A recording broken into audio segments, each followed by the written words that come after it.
Anybody can do the they want to do when they feel like doing it.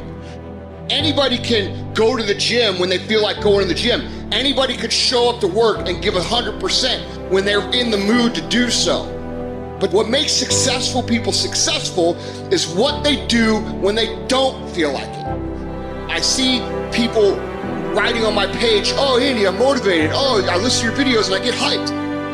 That's great, and I'm glad that I can get you hyped for 5 minutes. But what do you do after the 5 minutes is over? What do you do after you walk out of the seminar that you paid $1,000 to go to? What do you do when you wake up the next day? What do you do when you have to either do what it is you know you're supposed to do without somebody there to supervise you, or you get to take the play off because no one's gonna know the difference? Those are the things that make up success. That's discipline. The practicing, the developing the discipline that when applied consistently can get you to the next level. If you look at the true warriors of humanity, you look at the true empire builders, you look at the true titans who are constructing a better world, they're less about pleasure seeking because they understand that if you want to have a great life, a soaring life, look at what most people do and do the opposite. Growth comes through discomfort. You look at a great athlete, it's the way they show up in the championship game is simply how they showed up in the lonely light of the early hours at practice. To have the results, only 5% of the population have. You've got to be willing to do the things that only 5% of the population are willing to do. Stop going about the day as a servant. Become the master. Run your day and stop having it run you. Believe in yourself. You got one of 100 that has a belief. Instead of just jaw jet talk of intent. Huge differential there. Differential is somebody just believing life, and the other one taking the most of the opportunity time of life. Remembrance. Otherwise, forgotten. You have no business being average, but now you justify it. You come up with these great reasons why you can't get up at 5. You have these great reasons of why you have to do everything, why you don't execute, why you don't finish, why you don't follow through, why you say you don't exercise and you do it for about 10 days and you quit. You've got an excuse for why you're average. I guarantee you, if you were humble enough, if you were hungry enough, if you really wanted what you said, you'd sit down and you'd study what you do and you'd say, I can do this better. But I have not exhausted all my time. I have not exhausted all my resources. There's something missing. You're not where you're supposed to be. It's not going to take a lot, but it's a small gap. And the gap is called execution. If you want to execute just a little bit more, you'll be on a whole other level. And I'm telling you, you're not where you want to be financially. You are not the person you want to be. And you have not given yourself enough credit to say, I just need to get up a half hour earlier, and my whole life will change. I just need to get up 1 hour earlier. I just need to work 1 hour longer. Doing things that matter take time. Doing things that are great take time. Doing things that are going to get you paid take time. And you can't get around it. You can't outwork time. You can't change it. You can't do anything about it.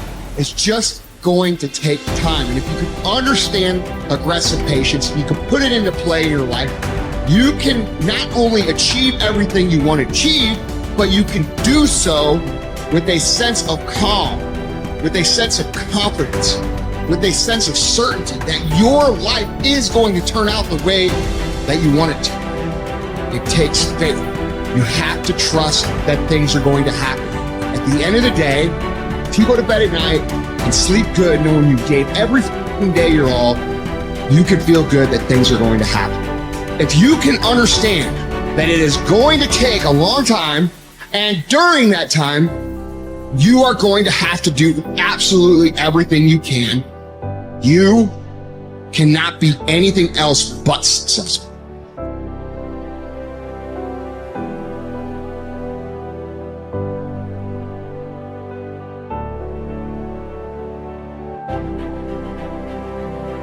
You need structure, you need predictability, and you need more of it than you think, just to keep you sane. Now, if you're lucky, and maybe a bit odd, you can deviate 5% from the norm, or 10% from the norm, or something like that, carefully and cautiously, as long as the rest of you is all well ordered in a normative manner. You might be able to get away with that, and you might be able to sustain it across time, and people might be able to tolerate you if you do it, or maybe you'll get really lucky and you happen to be creative but reasonably well put together, and people will actually be happy that there's something idiosyncratic and unique about you.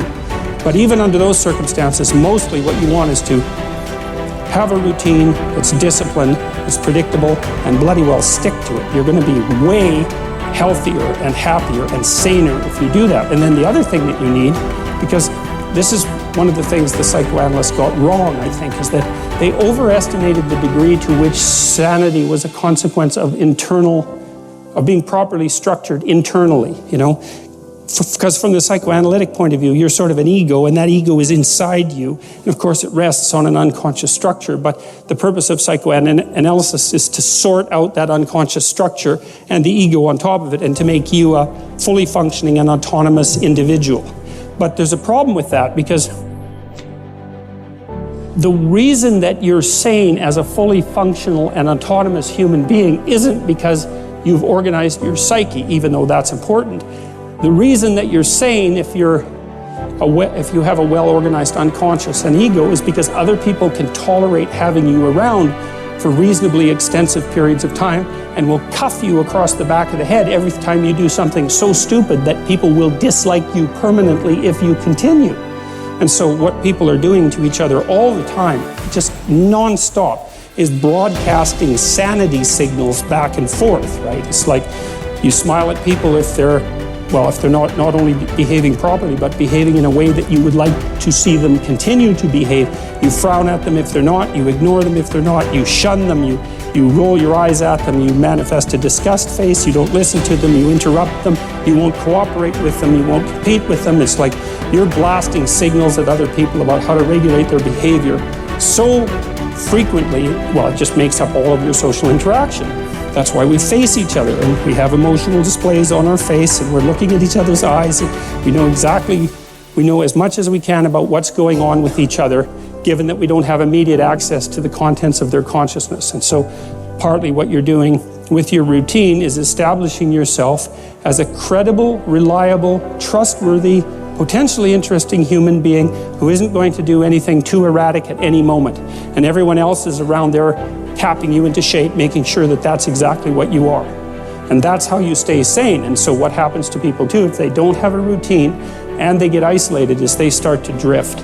And they drift badly because the world is too complicated for you to keep it organized all by yourself. You just cannot do it.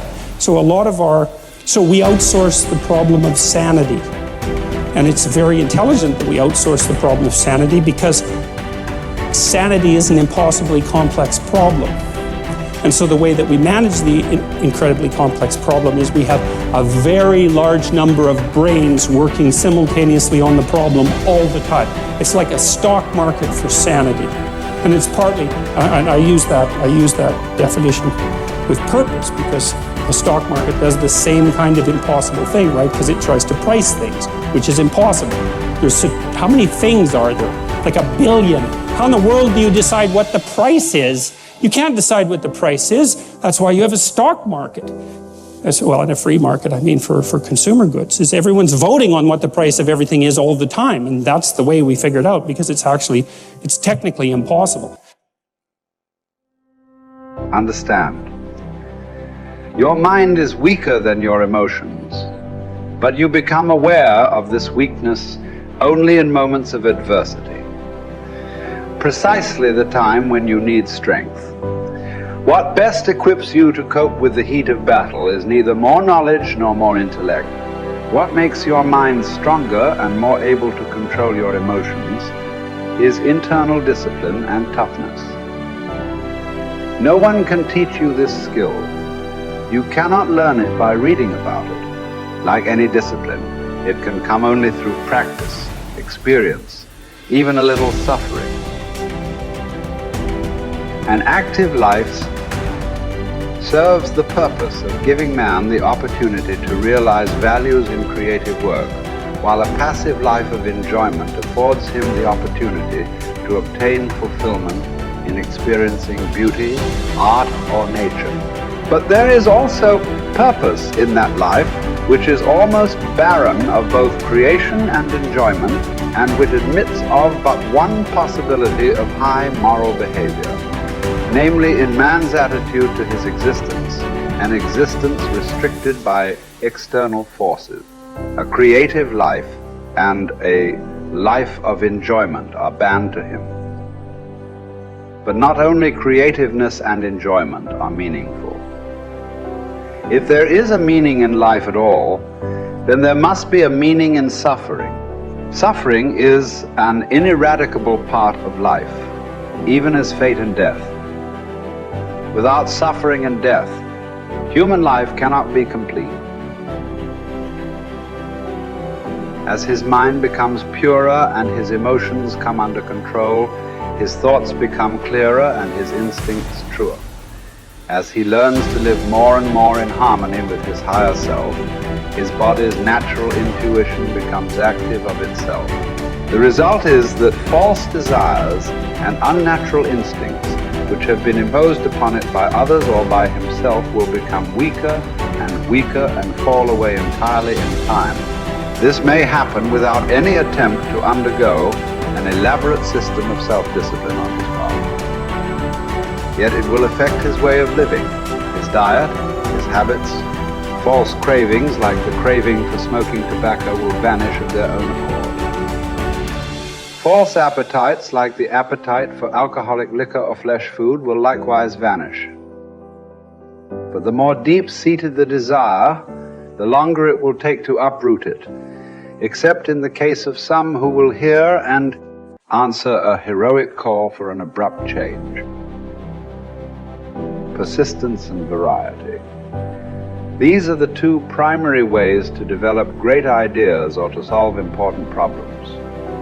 Keep leaning your head against a topic for a long time. Certainly for weeks, possibly for years. And along the way, try many lines of attack. Continue to generate options, explore paths, and propose silly ideas. Copy and paste concepts from widely different disciplines and see if it gets you anywhere. All the while, continue to refine the best solution you've found thus far. What looks like genius may simply be the byproduct of persistence and variety. The tendency to avoid challenges is so omnipresent in human beings that it can properly be considered a characteristic of human nature. But calling it natural does not mean it is essential or beneficial or unchangeable behavior. It is also natural to defecate in our pants and never brush our teeth. Yet we teach ourselves to do the unnatural until the unnatural becomes itself second nature. Indeed, all self-discipline might be defined as teaching ourselves to do the unnatural. Another characteristic of human nature, perhaps the one that makes us most human, is our capacity to do the unnatural, to transcend and hence transform our own nature